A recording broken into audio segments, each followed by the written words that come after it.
Retirement catch-up gets much harder around 50, not because compound interest stops working, but because the annual amount your paycheck must replace starts climbing fast. Use one clean model. Zero saved, $1 million in today's dollars by 6% real, with contributions at each year end. Start at 45, $27,000 a year. At 50, $43,000. At 55, $76,000. 5 years from 45 to 50 raises the required annual contribution 58%. 5 more raises it another 77%. Age is only the clock. The real constraint is required contribution versus what your life can fund. At 50, federal catch-up rules expand your contribution room. Do they expand it enough? There is a subtle point here. If all we cared about were the regular 2026 employee deferral limit, the math would start looking strained even before 50. At 44, the model requires about $25,000 a year, already a little above the $24,500 regular employee deferral limit. By 47, the required contribution is roughly $32,400, almost the same as the 2026 regular deferral plus the general age 50 catch-up. So why call 50 the age where it gets much harder instead of 44 or 47? 50 is not the first age at which one federal limit gets crossed. Treating it that way would create fake precision. It is a useful breakpoint because 3 things meet there at once. The runway has compressed to 15 years, the required contribution has moved into a much heavier cash flow range, and federal rules officially recognize the idea of catching up by expanding the employee contribution limit. That collision is revealing. The rule gives you more contribution room at 50.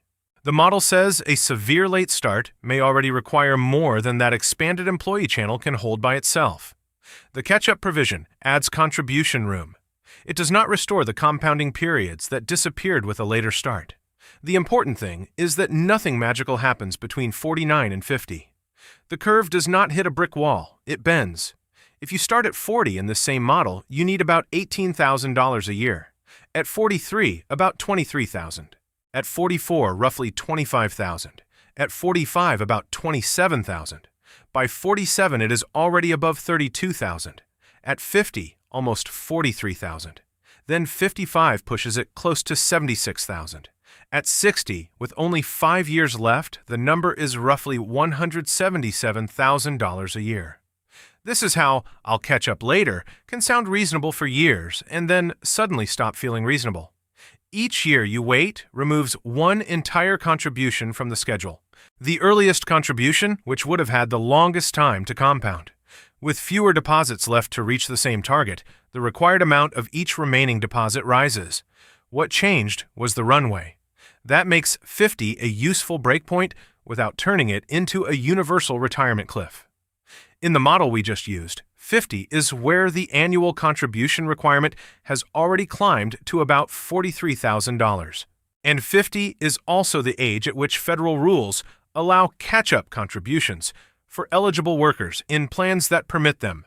That extra room is useful, but the phrase catch-up contribution can sound as if it replaces lost time. It does not.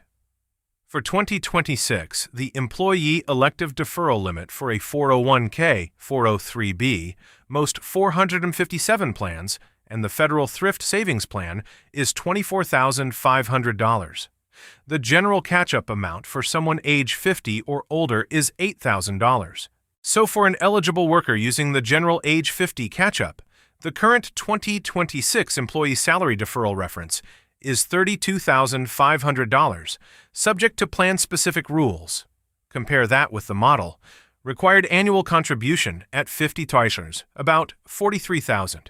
Current employee deferral plus catch-up reference, $32,500. That is a gap of more than $10,000 before we even start talking about taxes, actual household cash flow, employer contributions, or whether the 6% real return assumption turns out to be generous or conservative. That gap tempts a clean conclusion. Maybe the IRS created the cliff, but the $32,500 figure is only the employee salary deferral channel, not the full amount that can potentially enter a defined contribution plan. So it cannot prove an IRS wall by itself. Before opening that second limit, ask a more basic question. What does $43,000 mean for an actual household? Think about the age 50 example again. The math says roughly $43,000 a year in this deliberately demanding model. For someone earning $80,000, $43,000 is roughly 54% of gross income before housing, food, taxes, insurance, debt, children, or anything else exists. For someone earning $200,000, the same $43,000 is a very different cash flow problem. Same age, same target, same return assumption, completely different ability to execute. The model is identical in every case, only the household's capacity to fund it changes. You can see why income matters without pretending gross income equals available cash flow. $43,000 is about 43% of a $100,000 gross income. It is about 29% of $150,000 and about 21% of $200,000. Those percentages are not savings recommendations. They simply show why the same retirement gap creates radically different pressure for different households. And gross income still overstates what is actually available. Taxes, housing, insurance, debt service, dependents, healthcare, and basic living costs all compete for the same cash flow. So even a contribution that looks mathematically possible as a percentage of salary can be operationally unrealistic. That is the part a spreadsheet cannot answer for you. The formula can calculate what the plan requires. It cannot decide what a household can sustain without breaking somewhere else. That is why the most useful question is not, "Am I 50 yet?" It is, "How large is the annual contribution my plan requires relative to the amount my household can realistically sustain?" That ratio is the personal threshold, and it moves. A current balance moves it. Starting balance shows this even more clearly. Keep the person at age 50. Keep the same $1 million target in today's dollars, the same age 65 finish line, and the same 6% real assumption. Starting from zero requires about $43,000 a year. Starting with $100,000 already accumulated drops the required annual contribution to roughly $32,700. Starting with $200,000 drops it to about $22,400. Starting with $300,000 drops it to roughly $12,100. At 50, the difference between 0 and $200,000 already accumulated cuts the annual requirement by roughly $20,600. That one change is larger than the entire 2026 general catch-up amount. It shows why age-only benchmarks can mislead. Same age, same finish line, 4 completely different catch-up problems. Now, move to 55. Starting from 0 requires about $75,900 a year. Starting with $200,000 already accumulated cuts that to about $48,700. Starting with $300,000 cuts it to roughly $35,100.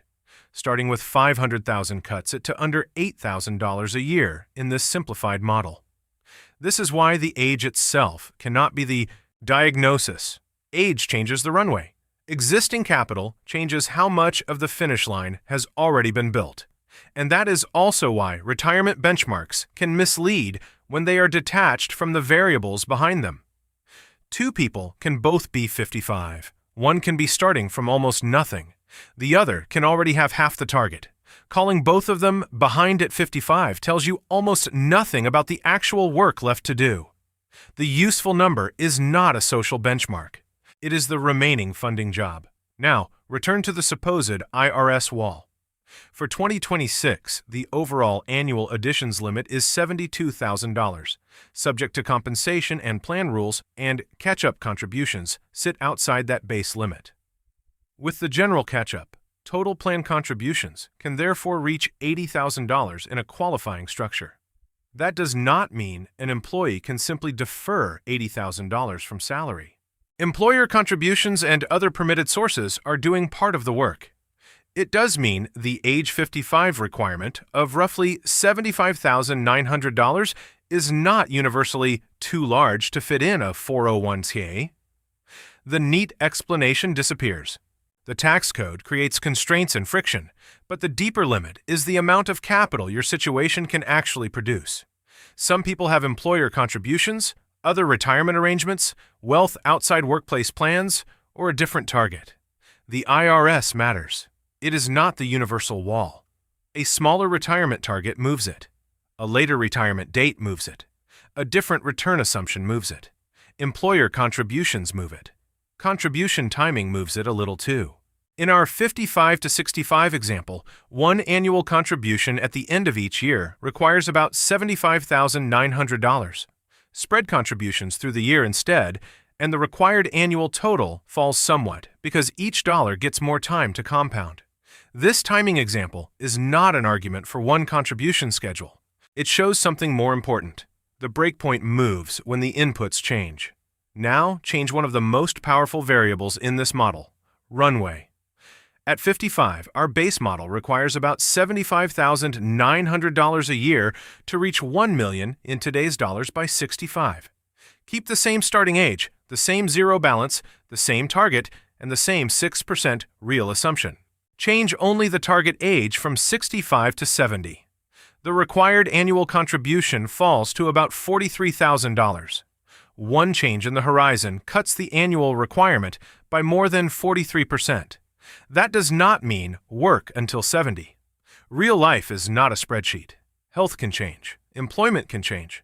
Family responsibilities can change. Some people do not control the exact date they stop working, but mathematically, this exposes the mechanism. The late start problem is not just that you missed compound growth. It is that you compressed the job into fewer remaining contribution periods. The same target has to be built through a narrower pipe. And when the pipe gets narrow enough, fresh capital has to do almost everything. There is another pressure point that shows up in 2026 for a narrower group of workers. Under the current Roth catch-up rules, certain higher-paid participants whose prior year wages from the plan sponsor exceeded $150,000 are subject to Roth treatment for their catch-up contributions.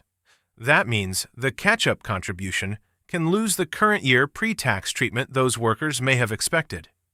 This is worth understanding, but it should not be turned into a conspiracy or a universal retirement penalty. It affects a specific group. It changes tax treatment. It can increase the current year cash flow burden of making the catch-up contribution. It does not make saving impossible, and it is not the reason catching up becomes mathematically harder with age. The runway problem existed before this rule. The rule is friction layered on top of the runway problem. The higher catch-up for ages 60 through 63 makes the same point from another angle. In 2026, that catch-up amount is $11,250 instead of the general $8,000. Added to the regular employee deferral limit, that creates a current employee deferral reference of $35,750 for someone in that age range, assuming the plan permits the contribution. That is meaningfully more room, but compare it with the deliberately extreme zero balance model at 60. Roughly $177,000 a year would be required to reach $1 million in today's dollars by 65. The gap is so large that the lesson cannot possibly be find a better tax bucket. The dominant variable has become time. Again, this does not describe every 60-year-old. It describes what happens to a fixed target when almost the entire accumulation job is pushed into the final 5 years. The zero balance case is deliberately harsh. Its job is to isolate the mechanism, not describe every 60-year-old. And the current dollar thresholds themselves are not carved in stone. Retirement plan contribution limits are indexed over time. The 2026 numbers are useful current reference points, not a promise that the same nominal limits will exist 10 years from now. That distinction matters. If you compare a real dollar retirement target across 15 years with a nominal contribution cap frozen forever at today's number, you manufacture a cliff that does not actually exist. The same care applies to return assumptions. We used 6% real because it gives us a clean illustration in today's purchasing power. It is not a forecast. If the real return were 4% instead, the age 55 annual contribution requirement rises from roughly $76,000 to about $83,000. Not a tiny difference. And that is another reason the late start zone feels so unforgiving. With 25 years left, a change in return assumption has time to compound through many periods. With 10 years left, there are fewer periods available, so more of the target must come directly from contributions. But there is a strange upside to this. Once you understand the mechanism, the problem becomes less mysterious. Giant retirement numbers are easy to fixate on. I need $1 million. I'm 52. I'm behind. Those statements feel heavy, but they are not yet a plan or even a diagnosis. A better diagnosis follows the math in order. Fix the target in today's dollars, account for what is already accumulated, count the years remaining, and state the return assumption. Those inputs produce a required annual contribution. Then compare that number with realistic contribution capacity. That last comparison is where hard becomes measurable. If the required contribution is comfortably below what a household can sustain, the plan may still have plenty of flexibility. If the required contribution consumes most of the household's available cash flow, the plan is no longer mainly a compounding problem. It is a constraint problem. And if the required contribution is larger than the household can reasonably produce, then at least one input has to change for the math to change. Changing the target, the runway, the starting balance, the contribution level, or the planning assumption changes the result. Which lever changes is personal. The useful fact is that the model has levers. That is the part of the phrase, "it's never too late," usually leaves out. Technically, yes, later action can still improve an outcome. But the amount of improvement available from one extra dollar depends on how many years that dollar has left to work. A dollar contributed at 40 and a dollar contributed at 60 are both dollars. They are not equal units of time. And time is doing more than producing return. Time creates optionality. More time means more contribution periods. It can also mean more time for income to change, more potential years of employer contributions, and more room to adjust a target deliberately instead of under pressure. When the runway shrinks, optionality shrinks with it. That is what makes catching up much harder. Not a birthday, not a single IRS number, not some moment when compound interest turns off. It is the point where the annual amount required by the plan starts outrunning the amount your actual financial life can support. For the model we used, age 50, is where that shift becomes very visible. The contribution requirement is already around $43,000 a year. The catch-up rules help, but they do not erase the lost years. 5 more years of delay pushes the required annual contribution close to $76,000. 5 years after that, the zero balance model requires roughly $177,000 a year. But another person at 50 with a large existing balance may be in a completely different position. So comparing your age with someone else's age can create the wrong kind of anxiety. The better comparison is between two numbers inside your own plan: the annual contribution required and the annual contribution capacity available. That is the real catch-up threshold. And unlike a birthday, it is not hidden.